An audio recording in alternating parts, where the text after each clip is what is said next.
Quero buscar no meu pronunciamento de hoje a inspiração na nossa Constituição, a Constituição Cidadã de 1988, que no seu artigo 3º constitui objetivos fundamentais da República Federativa do Brasil.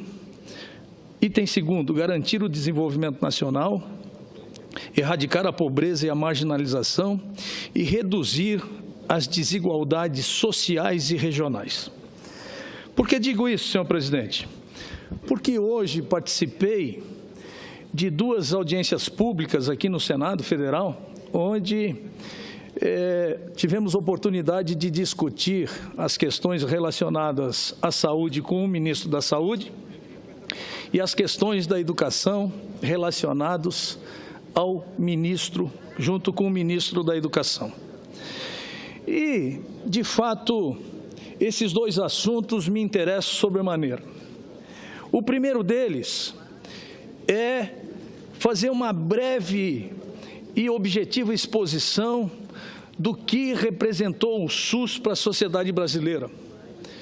E o SUS, doutor Eduardo Amorim, Vossa Excelência, meu prezado senador que preside os trabalhos, como médico, sabe bem que esse projeto é um dos maiores sistemas de atendimento médico do mundo e foi criado em 1988 pelo governo federal e tornou o acesso, então, universal e gratuito a todos os cidadãos brasileiros.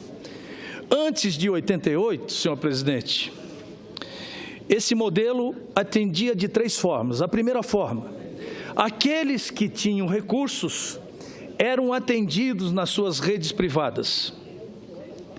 Os outros eram aqueles que tinham carteira assinada. A carteira assinada naquela época gerava uma carteira do INAMPS. Se eu não me engano, era INAMPS naquela época, ou era INPS. E essas pessoas, através daquela carteirinha, tinham um certo acesso à saúde. E quem era desempregado, quem não tinha emprego, quem não tinha carteira assinada, sabem como era atendido? Simplesmente não eram atendidos, ou eram atendidos como indigentes. Essa é que era a triste realidade da saúde no Brasil até 1988. Bem, aí veio o SUS. Modelo inovador, pioneiro no mundo inteiro, tem sido inclusive copiado. O presidente Obama mandou estudar o Sistema Único de Saúde do Brasil.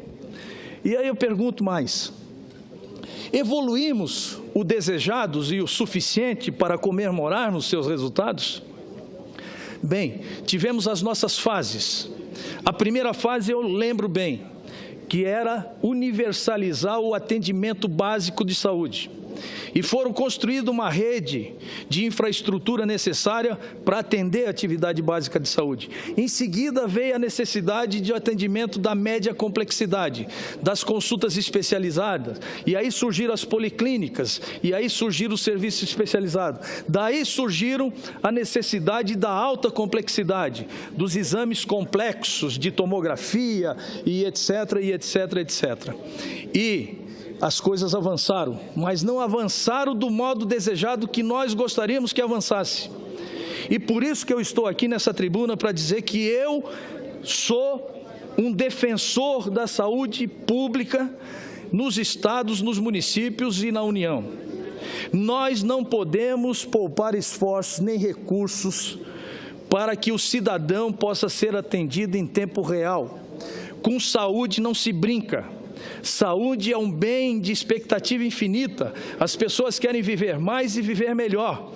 E nós temos essa obrigação, enquanto parlamentares, enquanto senadores, de enfrentar esse desafio com o pé no chão, mas com os olhos voltados para o futuro, de forma a estabelecer um novo cenário para a saúde pública no Brasil.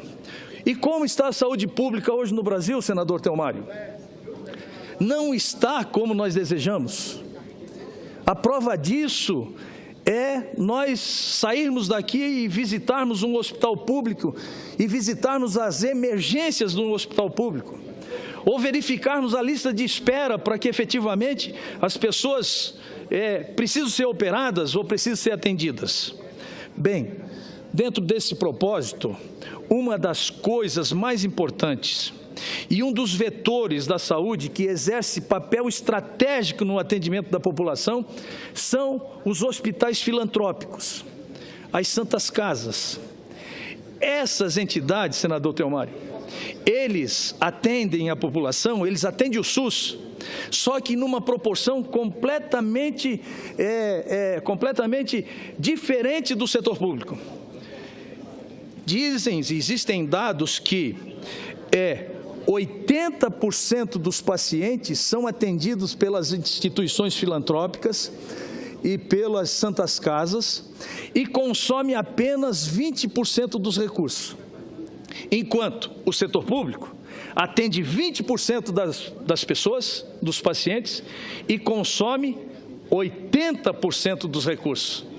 Essa é mais uma demonstração que o setor público está falido, o sistema não funciona, ele não atende mais às necessidades da população, ele não avança na velocidade que precisa ser avançado, ele não tem uma meta objetiva e definida para chegar lá e apresentar o resultado que precisa ser apresentado. Lamentavelmente, essa é a triste realidade do momento. E nós não podemos concordar com essa questão. Eu fui prefeito de São José e de Florianópolis. E eu quero aqui aproveitar essa oportunidade para mostrar algumas lâminas, prezado senador Theomário, de quando eu fui prefeito. Vossa Excelência, como meu amigo e eu como seu admirador, gostaria de lhe mostrar. Aqui trata-se do Programa da Saúde da Família, número de equipe de famílias, de programas de equipe de família e percentual de população atendida. Sabe quanto? 109 equipes de Programa da Família. Sabe qual a cobertura? 100% de cobertura em Florianópolis de pessoas atendidas pelo Programa da Saúde da Família. Mas não fica por aí. Série histórica de mortalidade infantil em Florianópolis. Olha só o gráfico. Eu não sei se aparece bem o gráfico aqui. Vou filmar para lá. Olha só o gráfico. Passou de 23%, que isso já não era no meu tempo, diga-se de passagem, ela já vinha declinando, mas no meu tempo nós chegamos a 8,4 por cada 1.000 nascidos vivos. Índice, senador Moca, Vossa Excelência que é médico, sabe muito bem o que isso representa na saúde pública. Bem, eu quero continuar bem rapidinho, porque o tempo urge, senhor presidente, mas Vossa Excelência pode me dar uma pequena tolerância, nós temos poucos senadores ainda inscritos, mas eu quero também demonstrar aqui os exames especializados realizados de 2005 a 2006. Olha o gráfico. Olha o gráfico. Em 2005, quando eu assumi a Prefeitura de Florianópolis, nós tínhamos de exames especializados apenas 14.986 exames no ano. Em 2011, nós passamos para 1.824.715 atendimentos.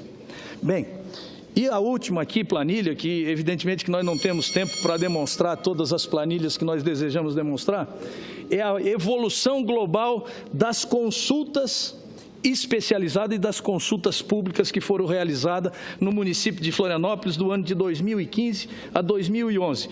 Passou de 34 mil, senador Theomário, para 2.272.958 consultas na rede pública de saúde. E o que é mais importante, que eu queria salientar aqui, senador Amorim, Vossa Excelência que é médico, me permita fazer um pequeno comentário sobre o mutirão de cirurgias eletivas.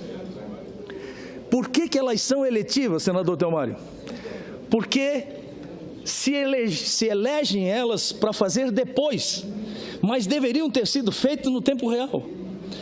Porque supostamente essas cirurgias, elas ficam na lista de espera porque alguém diz que ela não é tão importante como uma outra cirurgia que seria mais emergencial. E aí eu, como prefeito, não era responsabilidade minha, Mas para quem que o cidadão lá de Roraima, por exemplo, vai reclamar? Não vai reclamar para o presidente da República, para o governador, vai reclamar para quem? Para o prefeito, para o vereador e etc. e tal. E eu tive a iniciativa de desenvolver um programa municipal de cirurgias eletivas, nas quais quero demonstrar aqui também o gráfico. Olha o gráfico. Por que eu estou falando isso? Porque eu tive em audiência com o ministro da Saúde recentemente, e ele disse que a portaria de cirurgias eletivas, ela foi cancelada, e eles não têm sequer um horizonte com relação a esse assunto. Mas o cidadão precisa fazer uma cirurgia de catarata, ele não enxerga mais.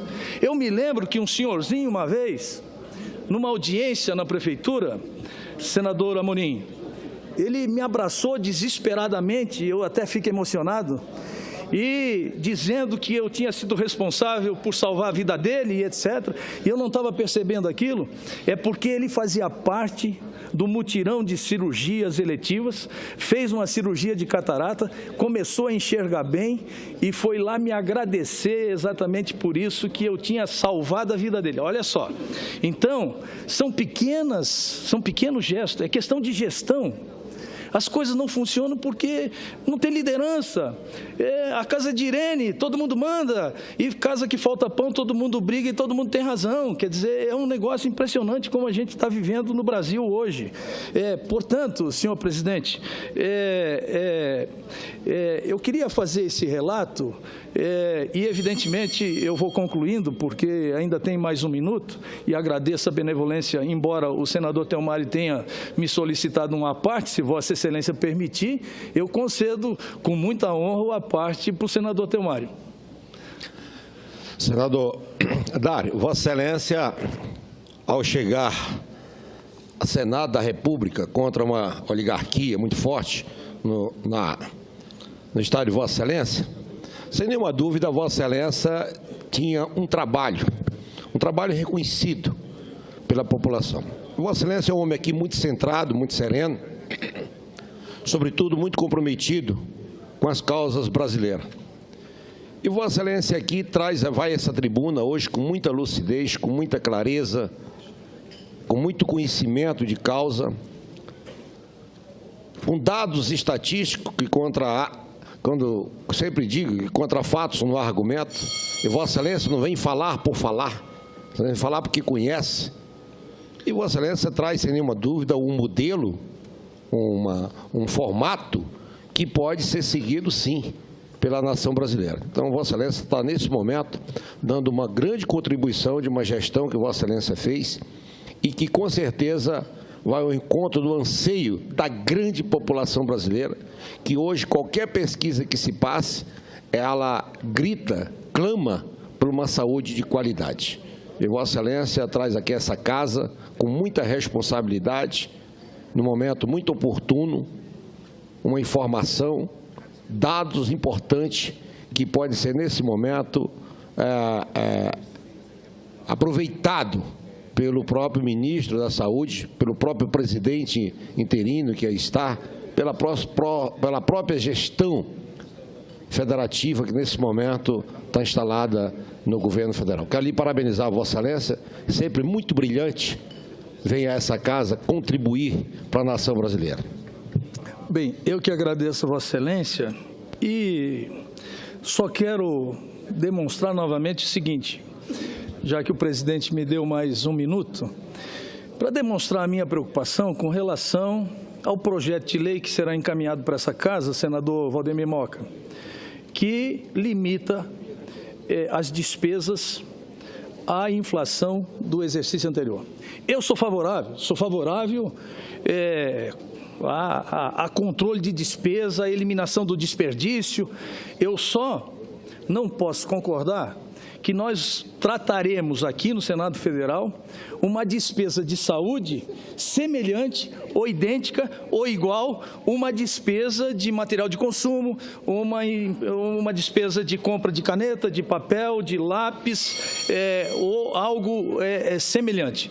Eu acho que é o seguinte, nós não podemos ser tratados aqui como números.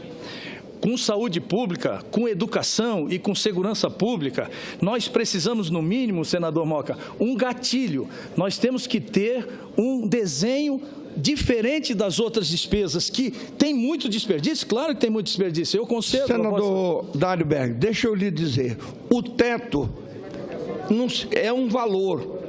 Agora, dentro desse valor, nós vamos discutir aqui as prioridades. E aí, plagiando o senador Cristóvão Buarque, nós vamos exatamente priorizar dentro do teto, sem aumentar o teto, mas priorizar, por exemplo, saúde e educação. Então, Vossa Excelência, fique tranquilo que terá ao seu lado alguém que sempre se dedicou a ter mais recursos para a saúde. Parabéns, eu vi esse depoimento, aliás... Ele quer apostar na gestão, no equilíbrio, quer gastar melhor, né, para depois pedir mais dinheiro. Bem, eu agradeço aos apartes dos eminentes senadores Temário Mota e Valdemir Moca, e agradeço também, senador Eduardo Amorim, a sua benevolência com o meu tempo. Muito obrigado.